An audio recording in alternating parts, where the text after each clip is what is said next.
अभी तक हमने देखा कि इंजू शॉक रह गई थी ये सुनकर कि लीसिन को पता है कि उसकी और टाई की किस हो चुकी है। इसलिए वो इंजू से कहता है कि तुम मेरे सीक्रेट को हाइड रखो और मैं तुम्हारे सीक्रेट को हाइड रख लूंगा। इंजू मान गई। इसलिए जब सीओ बाहर आकर लीसिन से पूछता है कि भला तुम कब आए, मैंने तो तुम्हें अंदर से आते हुए नहीं देखा। तो तब इंजू कहती है कि नहीं, ये वहीं से आया है फ्रेश एयर लेने। फिर ये तीनों बैठकर सॉफ्ट ड्रिंक पीते हैं और जब अंदर वापस आ गए तो तब लीसिन सीओ से बोला कि तुम्हें पता है ना कि हमारे फैंस टाई से ज्यादा तुम्हें पसंद करते हैं, लेकिन टाई चैंपियन है, वो अपनी चीज किसी हाल में किसी को नहीं देता। तो तब सीओ समझ गया कि लीसिन का इशारा इंजू से है, इसलिए बोला कि ऐसा कुछ नहीं है जैसा तुम सोच रहे हो, और वैसे भी संजू यहाँ पर बस एक डॉक्टर है। तो वहीं लीसिन जाते टाइम फिर से इंजू को टीज करता जाता है। तो तब इंजू समझ नहीं पाई कि आखिर इसकी प्रॉब्लम क्या है।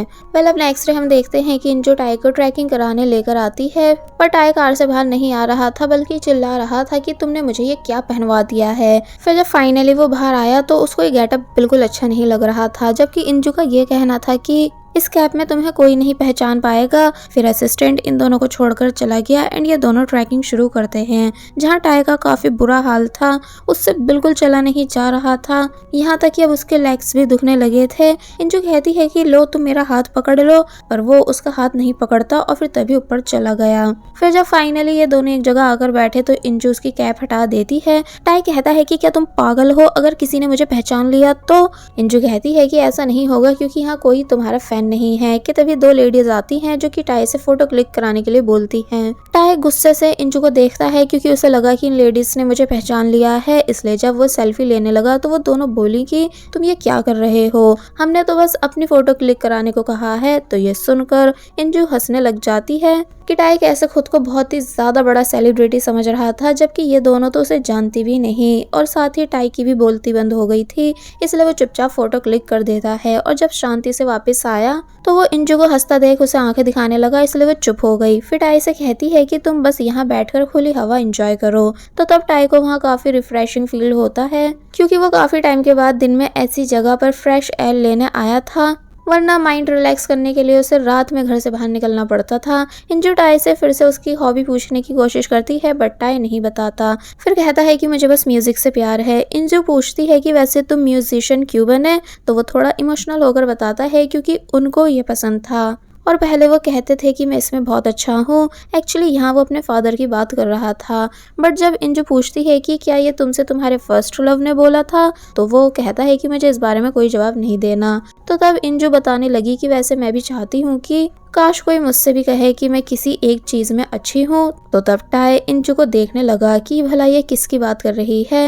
अब ये दोनों एक जगह आकर बैठे जहाँ दो स्कूल गर्ल्स आई और वो उस आइसक्रीम को बाय करने लगी जिस पर उनके फेवरेट बैंड के आइडल का फोटो था। फिर दोनों बात करने लग जाती हैं कि कैसे ग्रीन कॉन्सर्ट होने वाला है जहाँ सब बैंड मेंबर्स होंगे। फिर ये दोनों लूना बैंड की बुराई करने लगी कि हाँ ये लूना वाले भी तो होंगे वहाँ, कितने इरिटेटिंग है वो, मतलब कि मुझे तो बिल्कुल पसंद नहीं। तो तब टाई ये सुनकर हैरान होता है और अपना फेस छुपाने लगा। वो लड़कियां कहती हैं कि हमारा हाई फाइव बैंड सबसे बेस्ट है, वरना ये लूना वाले तो कंट्रोवर्सी में फंसे रहते हैं, और इनका जो लीडर है टाई, मुझे सबसे बुरा वही लगता है, एकदम रूट कहीं का। और सुनने में आ रहा है कि वो क्लब्स में भी जाता है और बहुत ड्रिंक भी करता है। तो तब इंजू को ये सब सुनकर गुस्सा आ जाता है। वो यहाँ कॉल पर बात करने की एक्टिंग करते हुए आई कि हेलो रिपोर्टर किम, आप क्या बात कर रहे हो कि हाई फाइव बैंड बहुत गंदा काम कर चुका है, जिनको पकड़ लिया गया है और वो सब ड्रंक भी थे, इसलिए उन्हें डिसबैंड कर दिया जाएगा। तो ये सुनकर वो लड़कियां परेशान हो जाती हैं कि ऐसा कब हुआ। तो वहीं टाई को अच्छा लगा कि इंजू इन दोनों को सबक सिखा रही है। फिर इंजू जब अच्छे से इन लड़कियों के फेवरेट बैंड की बुराई करते हुए जा ही रही थी कि तभी उसके मोबाइल की रिंगटोन बजने लगी, जिस वजह से उन लड़कियों को समझ आ गया कि अच्छा तो ये लड़की बस हमारे सामने बात करने की एक्टिंग कर रही थी। तो वहीं टाई शर्म के मारे अपना मुंह और ज्यादा छुपा लेता है। अब वो लड़कियां इंजू से पूछने लग जाती हैं कि भला तुम क्यों फालतू की रूमर्स बना रही थी हमारे फेवरेट बैंड के ऊपर। तो तब इंजू कहती है कि तुम दोनों भी तो टाई और उसके लूना बैंड को काफी बुरा कह रही थी, जो सच भी नहीं है, ना कभी ऐसा कोई आर्टिकल बाहर आया है। तो तब वो लड़कियां कहती हैं कि क्या तुम हमसे लड़ना चाहती हो, जबकि तुम भूल रही हो कि तुम अकेली हो और हम दो। तो ये सुनकर इंजू ने इन दोनों के सामने काफी जोर से कैन मोड़कर दिखाई और फिर उसे उड़ाकर एक बहुत ही जबरदस्त हाई किक मारकर कैन को डायरेक्ट डस्टबिन में फेंक दिया, जो देखकर सभी के होश उड़ गए, स्पेशली टाई के, जो कि डर चुका था इंजू की ऐसी पावर को देखकर। और अब इससे पहले कि इंजू मारपीट पर नहीं आ जाए, इसलिए टाई इंजू को जबरदस्ती अपने साथ यहाँ से ले जाता है और उसे शांत कराता है। जिसके बाद अब हमें दिखाया गया है कि असिस्टेंट इन दोनों को वापस घर लेकर जा रहा है, जहाँ वो इन दोनों को गहरी नींद में सोता हुआ देखकर हंसने लगा, क्योंकि ये दोनों ट्रैकिंग करके काफी ज्यादा थक चुके थे। अब नेक्स्ट सीन में हम देखते हैं कि जब दोनों वापस घर आते हैं तो इंजू टाई को बताती है कि तुम बहुत रिलैक्स होकर सो रहे थे, इनफैक्ट तुम तो स्नोरिंग भी कर रहे थे। टाई चिढ़ जाता है कि मैं कभी सोते हुए स्नोरिंग नहीं करता, पर जब वो घर में आता है तो देखता है कि सामने उसके फादर खड़े हैं, इसलिए वो उनको देखकर सरप्राइज रह गया। इंजू बाद में टाई के फादर के बारे में सर्च करती है और हैरान रह जाती है ये जानकर कि वो बहुत ही फेमस पियानिस्ट हैं, इसलिए बोली कि वाओ, इसके तो फादर भी फेमस हैं। तो वहीं टाई के फादर उससे उसके हालचाल नहीं पूछने आए थे, बल्कि टाई को डांटने आए थे कि तुम्हारी हिम्मत कैसे हुई एक फ्लॉप सॉन्ग देने की, पता भी है तुम्हारी वजह से मुझे सब जगह कितनी इंसल्ट बर्दाश्त करनी पड़ रही है। टाई कहता है कि क्या आपने वो सॉन्ग सुना भी है, तो तब फादर कहते हैं कि मैं कभी फ्लॉप चीजें नहीं सुनता। तो ये सुनकर टाई को काफी ज्यादा गुस्सा आया और वो अपना बचपन याद करता है कि कैसे जब उसके फादर उसको पियानो सिखाया करते थे तो वो हर मिस्टेक पर बार बार उसकी फिंगर्स पर स्टिक मारते थे, जिससे टाई को बहुत तकलीफ होती थी और वो रोता था। लेकिन उसके फादर को टाई की फीलिंग से कोई फर्क नहीं पड़ता था और वो बस उसे नॉन स्टॉप मारते जाते थे जब तक कि वो परफेक्ट नहीं हो गया था। और ऐसा ही आज भी है कि फादर को टाई की फीलिंग की कदर नहीं है, इसलिए जब वो और भी बातें सुनाते हैं कि तुम बस एक गार्बेज हो, एकदम यूजलेस कहीं के, और जब जाने लगे तो टाई उनसे पूछता है कि क्या आप इतने सालों के बाद बस मुझे यहाँ डांटने आए थे, मतलब क्या आपको बिल्कुल भी मेरा हार्डवर्क नहीं दिखता। कि तभी पता चला कि इंजू ने भी ये सब सुन लिया है जो जूस देने आई थी, इसलिए टाई उसे देखकर गुस्से में यहाँ से चला गया।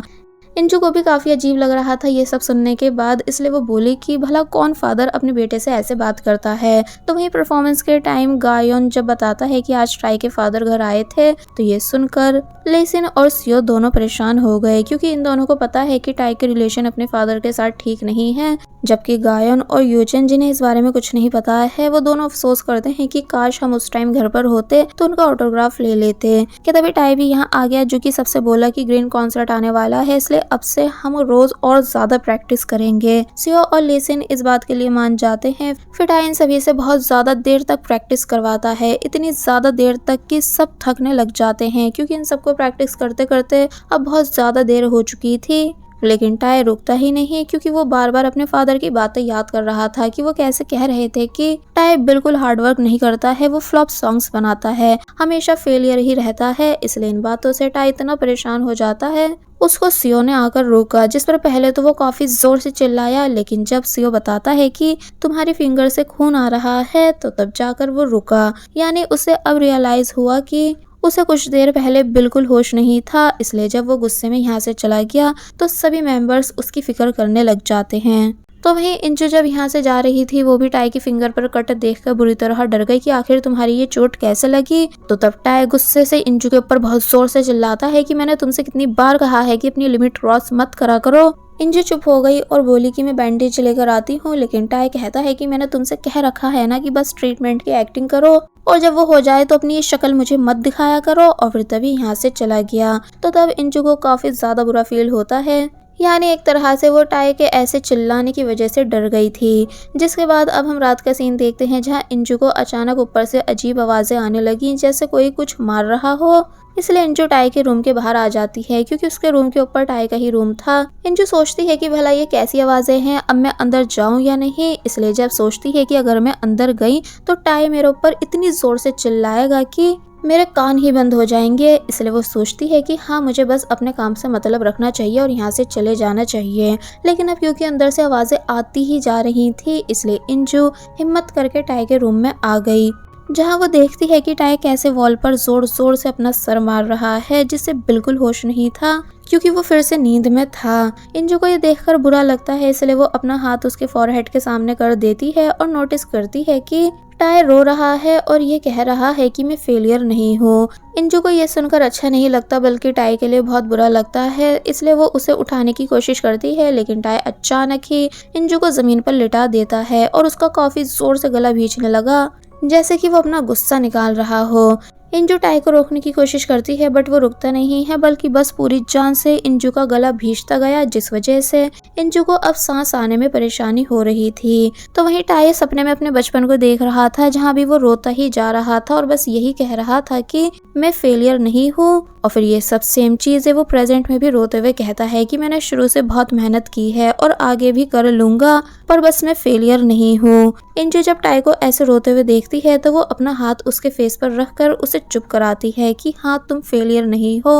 और यही सब सेम टाई के ड्रीम में भी हो रहा था, जहाँ इंजू टाई को काफी प्यार से चुप करवा रही थी, यही सब कहते हुए कि तुम हार्ड वर्किंग हो, ना कि फेलियर बल्कि एक बहुत अच्छे इंसान भी हो। इसलिए प्रेजेंट में टाई थोड़ा थोड़ा शांत होने लग जाता है। इंजू उसका हाथ अपने गले से हटाकर उसका हेड अपने शोल्डर पर रखवा देती है और उससे रिलैक्स होने का कहती है कि अब सब ठीक है। छोटा टाई पूछता है कि भला तुम कौन हो, तो तब इंजू उसके पास से उठकर जाने लगी, लेकिन टाई ने ड्रीम में इंजू का फेस देख लिया था। फिर तभी सुबह हो जाती है, जहाँ ये दोनों सो रहे थे। टाई जब आंखें खोलता है तो उसे इंजू दिखती है, जिसको पहले तो वो बस प्यार से देखता गया, लेकिन जब इंजू आंखें खोलती है और पूछती है कि क्या अब तुम ठीक हो, तो तब टाई को होश आता है कि इंजू उसके रूम में है। इसलिए वो घबरा गया और फिर इंजू पर गुस्सा करने लगा कि आखिर तुम यहाँ क्यों आई।